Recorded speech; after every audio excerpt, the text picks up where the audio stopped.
So today is 2011, January 1st, and Montana is having a wonderful time, taking a little snow bath. And Mr. Ed is up there. We are on the 52 acres of blueberry barrens, which are above the house where he is renting. The house where he is renting was owned by Edna St. Vincent Millay's parents, and I think she lived here till she was 11 or 12. But they weren't the ones that built it, right?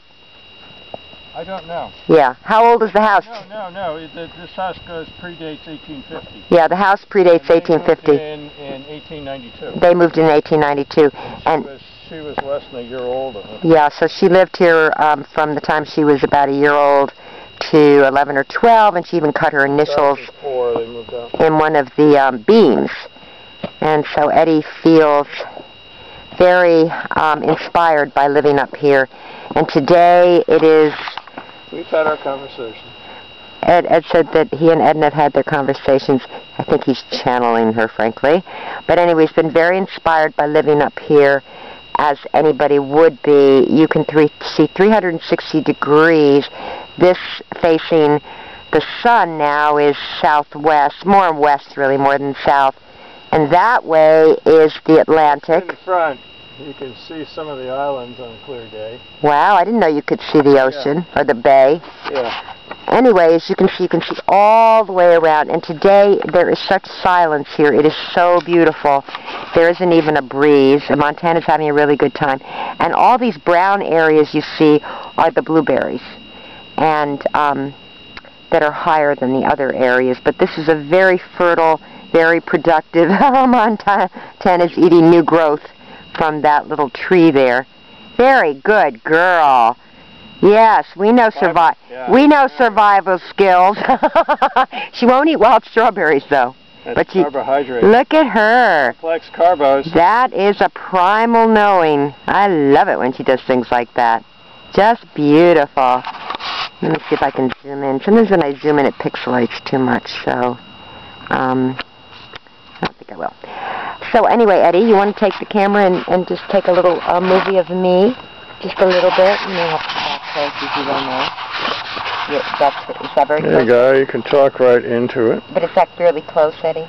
No. Okay. I've got all of you on the rocks. Oh, wow. It must be a wide-angle lens. So here I am, and it's 55 degrees, and my feet are warmer out of my boots than in. And Ed just washed my beautiful new pre-owned car thoroughly. And so we're just up here enjoying the, you don't really have to take any more of me. All right, well, I'll stand up.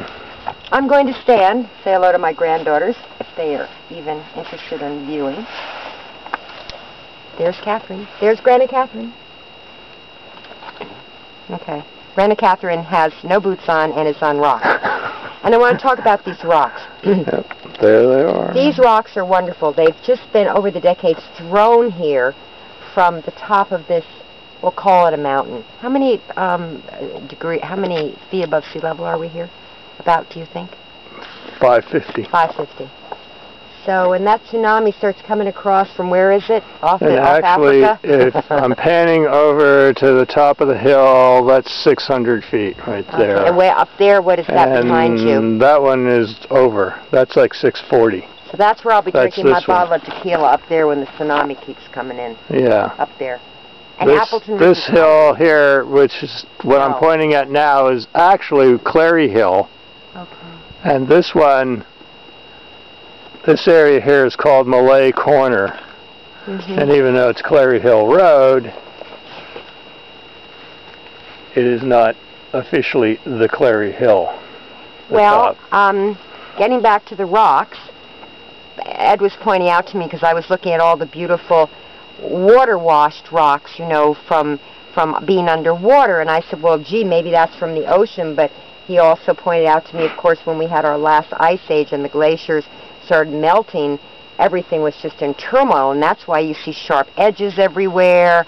You see mica I'm holding in my hand, just a beautiful mica. Some of them are rounded off, some of them are broken. Jagged. I mean, the history is amazing here. Beautiful texture. And like I said, and I've said before, and Eddie and I were talking about it, These are millions and millions and millions and millions of years old, and our lives aren't even a nanosecond. They don't even count. They don't even count. So I always don't throw rocks. I always place them back, because really, one must honor the fact that they're here, and we won't be. That's for sure. Maybe we'll be part of the rock life someday. We're lucky. Oh my God. Life is a mystery.